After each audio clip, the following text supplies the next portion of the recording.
በረመዳን ላይ ግንኙነት ቢያደርጉ ወዲያው ነው ወይ መታጠብ ያለባቸው ወይምስ ነግቶ ቢታጠቡስ ምን ችግር አለ? እሺ በሌሊቱ ክፍለ ጊዜ ባልና ሚስት ግንኙነት ማድረግ ይችላሉ። በመጀመሪያ አላህ ስብሐነ ወተዓላ በቁርአን ላይ ሲናገር ኡሒለ ለኩም ለይለተ ሲያም ረፈሱ ኢላ ኒሳኢኩም ይላል። በጾም ሌሊት ከሚስቶቻቸው ጋር ግንኙነት ማድረግ ለእናንተ ተፈቅዶላቸዋል ብሏል። ስለዚህ ግንኙነት አድርገው ከሆነ መታጠብ የሚጠበቅባቸው መቼ ነው ከተባለ ወዲያው ነው ወይ? ላ ወዲያው አይደለም። ነገር ግን ለሱብሒ ሶላት ሲባል መታጠብ አለባቸው። ወዲያው ሊታጠቡ ይችላሉ ወይ? ይችላሉ፣ ችግር የለም። ግን ግዴታ የሚሆነው መቼ ነው? ለሱብሒ ሶላት ነው። ከሱብሒ ሶላቱ ጋር በተያያዘ እንጂ ከዚያ በፊት ስሁር ለመብላት ተነስተው ቢበሉ በዚያ ሁኔታ ችግር የለም፣ ችግር የለም። ዋናው ነገር ለሱብሒ ሶላት ጀናባ መስገድ አይቻልም እና እዛኔ መታጠብ አለባቸው። እሷ ጸጉሯን የተሰራች ከሆነ ሁል ጊዜ ፈታ ፈታ መታጠብ አለባት ወይስ እንደዛው ዝም ብላ ብትታጠብ ምን ይመስላል? እንደዛው ዝም ብላ ብትታጠብ ችግር የለም። ግዴታ መፍታት አይጠበቅባትም። ዋናው ነገር የጸጉሯ ስሮች ላይ ውስጥ ላይ ጸጉር ማነው ውሃ መድረስና መስረግ አለበት። እሺ በጣም ነው የማመሰግነው። ሰላም አለይኩም ወራህመቱላህ። ሰላም ወራህመቱላህ። የቆየ ሰላት እንዴት ይታያል?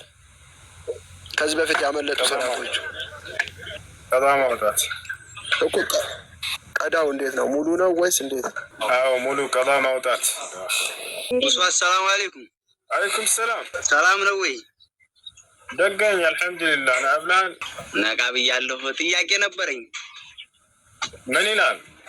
ያኔ ተናድጄ በሰዓቱ ሚስቴ ጋር ተጣልቼ በጣም አናዳኝ ነበርና ሚስቴን ፈትቼሻለሁኝ አልኩኝ። ያኔ እንዴት ይታያል? ባልየው በቁጣ ላይ ሆኖ በንዴት ላይ ሆኖ ሚስቱን ፈትቻለሁኝ ካለ የዛን ኒካሁ አይወርድም። ነገር ግን ንዴቱ ራሱን ከመቆጣጠር ውጭ ያላስወጣው ቀላል ንዴት ከሆነች ራሱን በደንብ የሚያውቅ ከሆነ የዛኔ ፈትቻለሁ ኒካሁ ይወርዳል።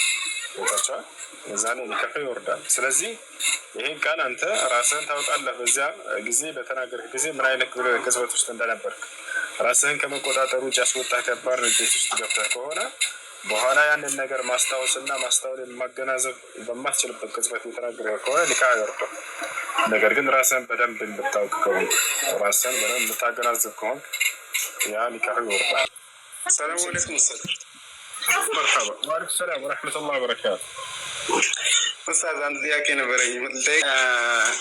አንድ ሴት በወጣትነቷ ማለት ነው ወጣት እያለች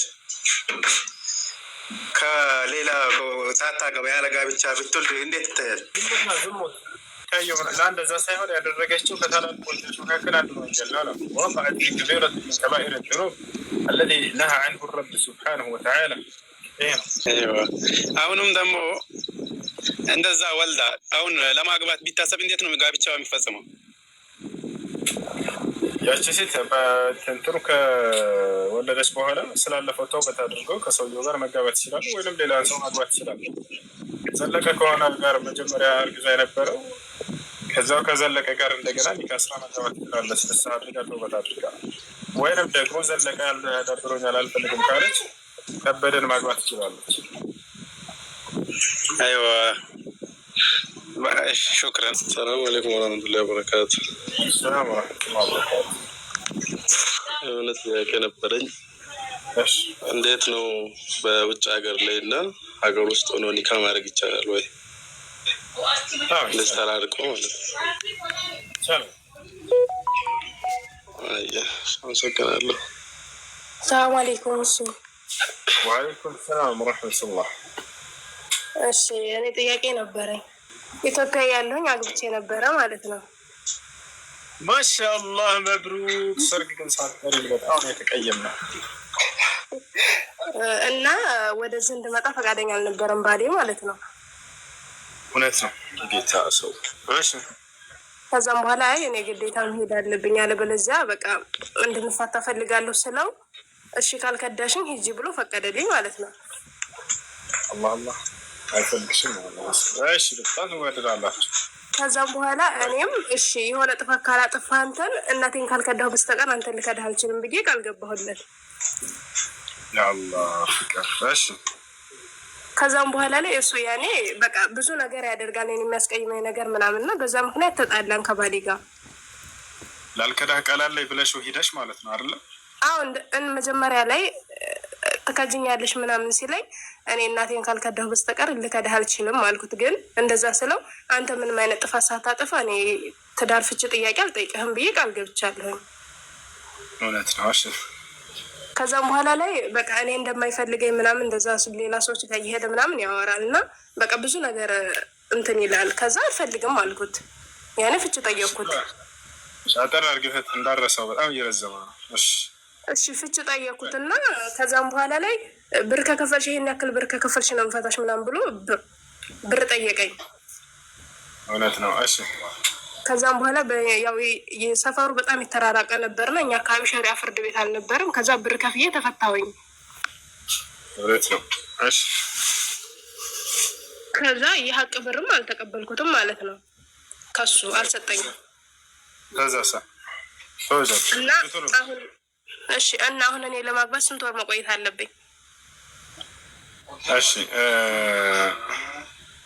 ፈትቼሻለሁ ካለ በኋላ ረጃዕቱ አላለም አይደል? ይሄ ሰው አዎ አላለኝም። ከፈታሽ በኋላ አብራቸው ኑራቸው ነበር በመጀመሪያው ኒካህ አይደለ ወይንስ ኒካሁ ባያለ ተፋታችሁ? ላ 2 ወር አብረን ኑረናል። አዎ ማሻአላህ። ስለዚህ እንደዚያ ከሆነ 3 ሀይድ እስክታይ ድረስ ትጠብቂና ከዚያ በኋላ ታገቢያለሽ። አላህ ሱብሓነሁ ወተዓላ በሱረቱል በቀራ ላይ ሲናገር ምን አለ? ወልሙጠለቃቱ የተረበስነ ቢአንፉሲሂነ 3 ቁሩእ አለ። የተፈቱ ሴቶች በራሳቸው ላይ ሌላ ባል እስኪያገቡ ድረስ 3 ሀይድን ይጠብቃሉ እያለ ተናገረ። 3 ሀይድን ይጠብቃሉ እያለ ተናገረ። ስለዚህ 3 ሀይድ ስትጨርስ ከዚያ በኋላ ዘለቀ ከሆነ የፈታሽ ቀበርን ትገኛለሽ ማለት ነው። በርኩን እንዳትረሽ። ወአለይኩም ሰላም ወረሕመቱላሂ ወበረካቱ። ወአለይኩም ሰላም ወረሕመቱላሂ ወበረካቱ። እሺ ዘካተል ፊጥር ግዴታ ይሆንብናል እንዴ? ያኔ ዋጅብ ነው?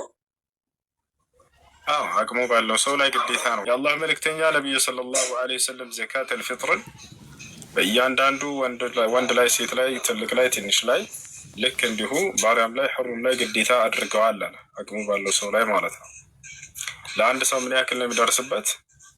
ከቴምር ወይንም ከገብስ ወይንም ከስንዴ አንዳንድ ጣሳ ብሎ ተናገሩ ነቢ ሰለላሁ ዐለይሂ ወሰለም። በአንድ ሰው ላይ 1 ጣሳ ማለት ነው። በእነዚህ ምሳሌ የሰጡት ነቢ ሰለላሁ ዐለይሂ ወሰለም ለምንድን ነው? በእርሳቸው ዘመን በአብዛኛው ሲበሉ የነበሩት እነዚህ ምግቦች ስለነበሩ ነው። አሁን ላይ ግን እነዚህን ብዙም የሚበላ ሰው የለም። ስለዚህ በአቅራቢያችሁ ሰዎች በተለምዶ በመብላት የሚታወቀው የሆነውን ምግብ ትሰጧቸዋላችሁ ማለት ነው። አብዛኛው ነው የሚታወቀው ወይ ጤፍ ወይ ማሽላ ወይንም ደግሞ ሩዝ ነው። ከእነዚህ በአንድ ሰው ላይ 1 ጣሳ፣ 1 ጣሳ በዚያን ጊዜ የነበረው በአሁን ጊዜ ምን ያክል ይመዝናል የሚለውን ሼክ አብዱልዓዚዝ ብን ባዝ ረሒመሁላህ ተዓላ ታላቁ ዓሊም ሲናገሩ 2 ኪሎ ከግማሽ ወይም እስከ 3 ኪሎ የሚደርስ እንደሆነ ተናግረዋል። ስለዚህ በአንድ ሰው ላይ 3 ኪሎ ቢሆን መልካም፣ እንደዛ አድርጉላቸው። ይህንን መቼ ነው የሚሰጠው? ነቢያቸው ሰለላሁ ዐለይሂ ወሰለም ሲናገሩ ወአመረ አን ተኽሩጀ አብዱላህ ብን መስዑድ ሲናገር ወአመረ አን ተኽሩጀ ቀብለ ኹሩጅ ናስ ሊሶላት ልዒድ፣ ሰዎች ለዒድ ሶላት ከመውጣታቸው በፊት እንዲሰጥ አዘዋል። ስለዚህ ኢብን ዑሰይሚን የተባለው ታላቅ ዓሊም ይህም ሲገድቡት ምን አሉ?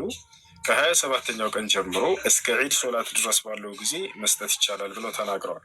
ገብቷቸዋል? ዘካተል ፊጥር ይባላል። እሺ እኔ ጥያቄ ነበረኝ። ምን ይላል? እሺ የኔ ጥያቄ ስለ ኒካህ ነው ልጠይቅ የፈለኩት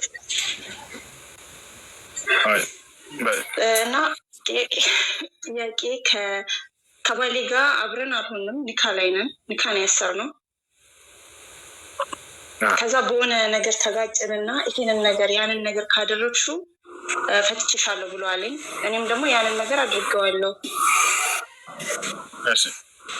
ከዛ በኋላ ግን እሱ ፈትቼሻለሁ አይደለም ያልኩት፣ ያንን ነገር ካደረግሽው ከኔ አይደለሽም ነው ያልኩት ብሎ አለ ማለት ነው ተመልሶ።